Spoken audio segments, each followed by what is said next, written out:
You have probably watched your rich friend get a money head start you never got. Your friend's parents sponsored his Europe vacation while you were struggling to sponsor a local trip. His family money arrived at 25 while you cannot afford a dinner with your girlfriend. Here is what the data actually says. The person who received nothing but follows the 5 golden principles often ends up wealthier than the person who received everything. Watch till the end to understand the 5 golden principles about how money actually works and how billionaires spend their money. Thomas Stanley and William Danko spent years studying how millionaires actually built their wealth for the Millionaire Next Door. Their finding: the more money affluent parents gave their adult children, the less those children built on their own. Not slightly less. Measurably, significantly, consistently less.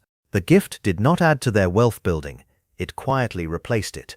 Ramsay Solutions surveyed over 10,000 millionaires to understand how they got there. 79% received no inheritance, 0. They built every dollar themselves.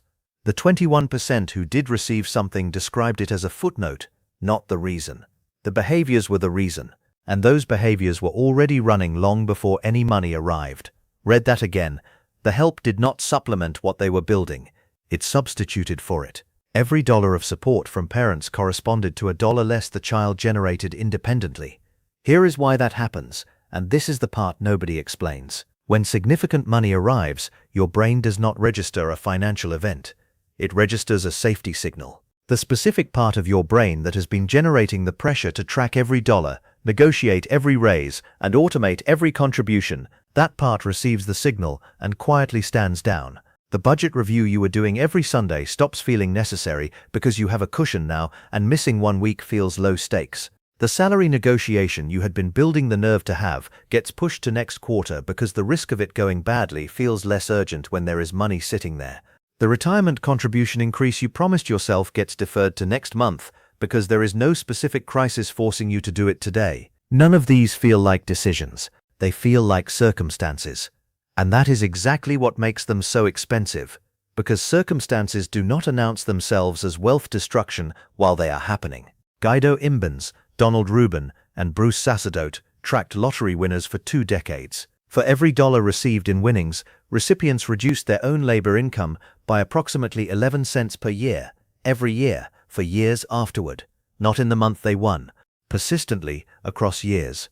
The windfall did not arrive into an unchanged life. It permanently altered the behavior of the person who received it in the direction of doing less. The safety signal had fired. The urgency that was quietly building the habits had gone offline. Now here is the number that makes all of this concrete.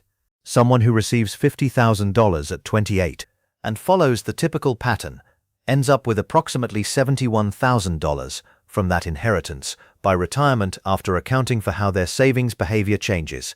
Someone who receives nothing at 28 but simply keeps their $400 monthly retirement contribution running uninterrupted ends up with $112,000 more by 65 from those contributions alone. The person who received the $50,000 gift ended up poorer than the person who received nothing.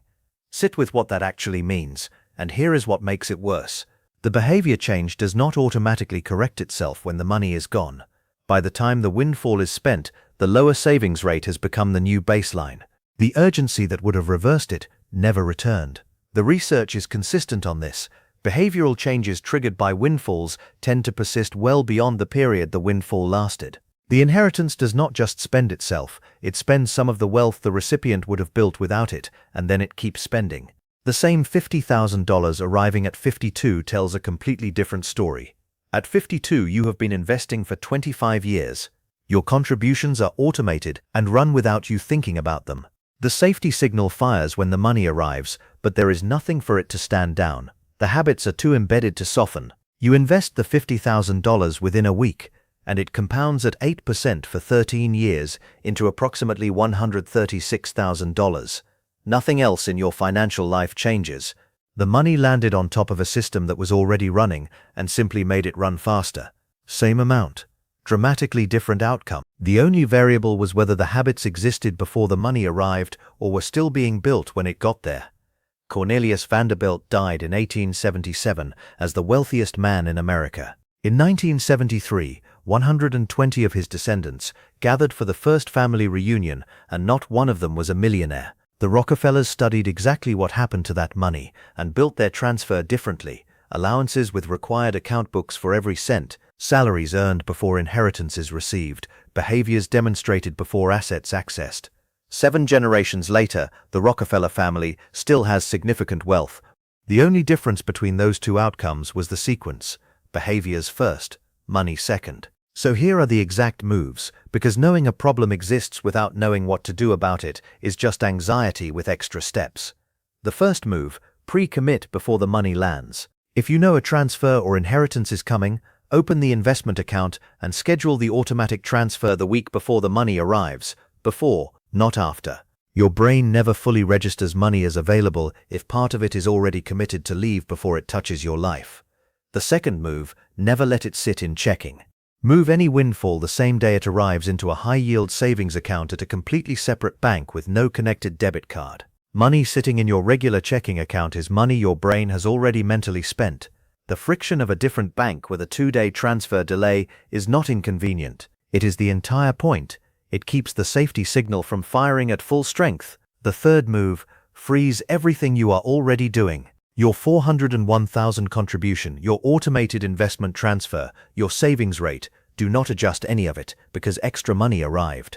Treat the windfall as money running in a completely separate lane from your existing financial life. The moment you reduce your own contributions because you feel cushioned, the softening has already started, and the research says it does not self-correct when the cushion is eventually gone. The fourth move: if you are currently receiving ongoing transfers from family, match every dollar with a dollar you invest yourself. If the transfer is $1,000 a month, your brokerage transfer is $1,000 a month on the same day, every month. The transfer cannot replace your savings rate, or the urgency muscle atrophies on the exact schedule the deposits arrive. You end up able to afford a lifestyle your own income cannot sustain without the transfer, which means you have built a dependency, not a financial life. The fifth move is for everyone who is building without any of this. Recognize what you are actually holding. Every habit you built because the pressure was real. Every contribution you kept running when pausing it would have been easier. Every raise you negotiated because no one was going to do it for you. Those behaviors are compounding right now independently of whatever balance is in your accounts. Unlike a lump sum, they cannot be spent. Unlike an inheritance, they do not erode with each withdrawal. They strengthen every year you use them, and they survive every market cycle, every unexpected cost, every year that does not go the way you planned.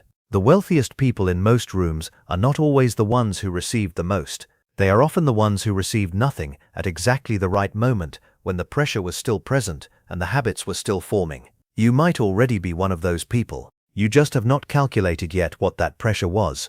If this helped you get one step closer to financial freedom, hit that subscribe button. Let's build wealth together.